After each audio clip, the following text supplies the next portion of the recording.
Yo, Bakayalo Konoyalo, et oui, on se retrouve pour parler du résumé presque complet, oui, il n'est pas entièrement complet, de One Piece 1050. Oui, les informations sont enfin tombées, donc on va regarder ça tranquillement les amis, parce que voilà, on n'a pas le temps, après toute cette pause, on a envie de One Piece, on a envie de savoir la suite. Donc hop, on va regarder ça tranquillement sur le site de bleachmx.fr, comme d'habitude je vous mets la source en description, et puis voilà, on va regarder ça tranquillement.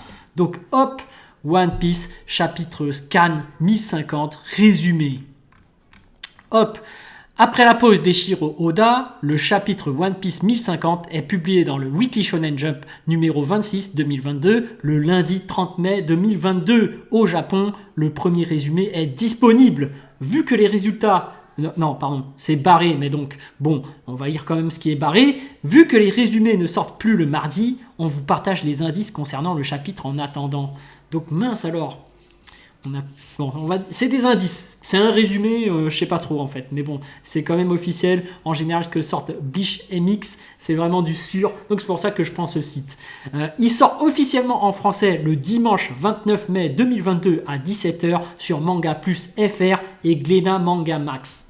Ok, une petite pub, on a une recommandation, ok, donc on a effectivement, donc... Ok, chapitre One Piece 1050, Glory. Donc le titre Glory qui veut dire victoire, hein, gloire. C'est que finalement, je pense qu'on a la preuve que Luffy a vaincu Kaido. Donc enfin, cet arc va certainement prendre fin. C'est vrai que ça commençait à durer, mais cette grande guerre, toutes ces batailles étaient vraiment impressionnantes. La fin, Luffy contre Kaido, c'était incroyable. C'était incroyable, mais bon...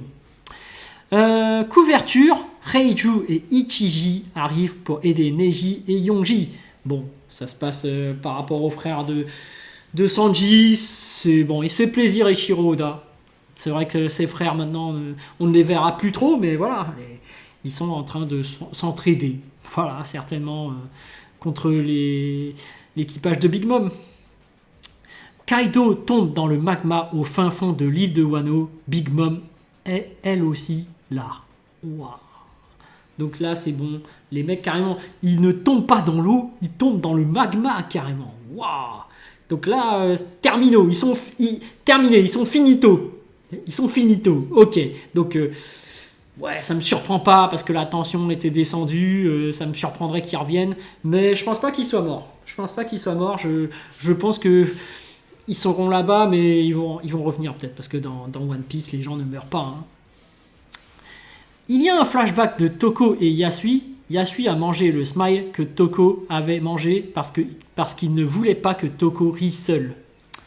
Ah, une solidarité dans la tristesse. Parce qu'on se rappelle que les smiles de là-bas t'obligent à rigoler alors qu'ils sont tristes, alors qu'ils se font martyriser. Du coup, ils ont toujours le sourire, mais en fait, ils sont pas contents. Vraiment, c'est un truc d'enfoiré ce qui se passe là-bas.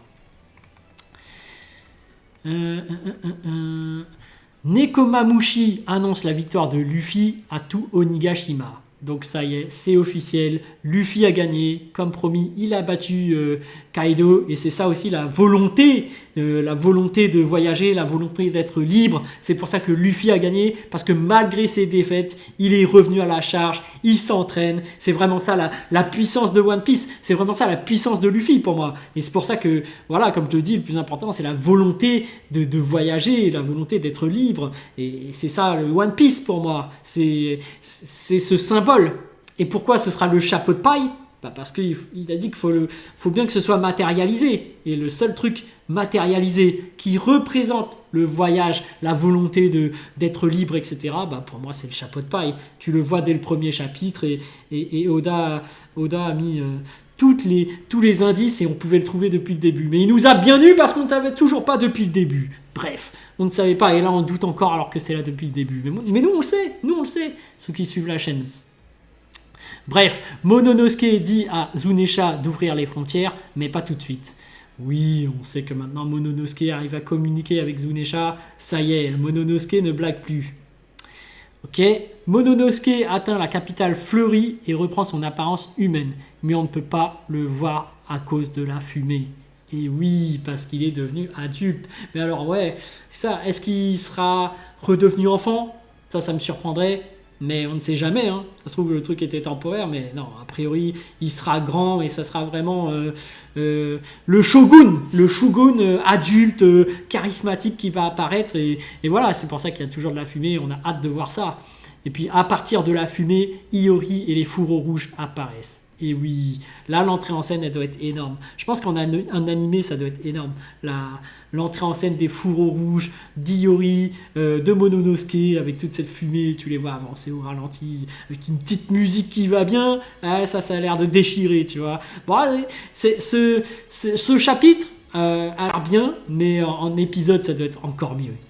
Et Denjiro qui dit « Je vous ai amené le nouveau shogun de Wano. » Et oui, ça y est, officiellement, le nouveau shogun, c'est Mononosuke et Luffy a vaincu Kaido. Donc là, on approche vraiment de la fin de cet arc de Wano. C'est vraiment cool. On attendait ça. Et puis, tu as ce côté, gloire, tout est bien qui finit bien. Ça c'est cool. Ça, c'est cool. Donc, les amis, voilà, on a le résumé. Enfin, ça se termine. On a la gloire de Luffy, on a la gloire de Mononosuke. Il mérite toutes ces acclamations de tout son peuple. On a les fourreaux rouges qui sont derrière, en train de le soutenir. Voilà, il l'aide à s'introduire dans une entrée en scène badass. Donc moi j'ai hâte de voir ce chapitre. Moi je kiffe tout simplement. Là il n'y aura pas de baston, mais enfin ça se termine. Et par contre... Big Mom et Kaido, est-ce qu'ils sont finito pour de bon? Je pense pas. Mais si c'est du magma, normalement, ils devraient fondre. Malgré leur corps en acier, s'ils fondent pas, c'est que c'est vraiment des oufs. Et ça veut aussi dire que Akainu, en vérité, ne peut vraiment rien faire contre eux. Parce que là, c'est du magma. Donc si eux, ils sont dans les pommes et ils sont dans le magma, mais qu'ils meurent pas et qu'ils ont rien, ils reviennent... le lendemain, ils font « Ah bon, c'est bon, on a été vaincus, on se casse de l'île, on va chercher le One Piece, tout ça. » Akainu ne peut rien faire contre eux. Donc Akainu n'est pas au niveau Yonko. Non mais après, est-ce qu'il s'est amélioré? Peut-être que scénaristiquement, ils vont dire avec le magma et le haki, du coup ça passe. Non mais bon, après, je pense que on aura certainement un nouvel ennemi qui sera certainement les Rocks. Oui, le capitaine des Rocks, le rival de Roger. Moi je vous prédis ça. Prochain ennemi, le grand Xebec. Oui, le grand Xebec. Quelle prédiction incroyable, les amis. Oui. Et je parie que... de toute façon, Luffy devra abattre Akainu. Parce que je sens qu'Akainu, comme je le disais, va capturer Sabo. Hein. Moi, je pense que Sabo, il va pas gagner contre Akainu. Parce qu'il faut un parallélisme par rapport à Marineford. Et il faut que Luffy se fasse capturer l'un de ses frères. Donc moi je sens venir, voilà c'est ma prédiction mais il se peut que je trompe, pas d'insultes, pas de menaces de mort, voilà on est là pour rigoler, on fait des prédictions, on a tous droit à l'erreur, mais voilà les amis, hâte de voir ce chapitre 1050 et puis je vous dis à plus, à bientôt pour regarder ce chapitre, donc ciao ciao.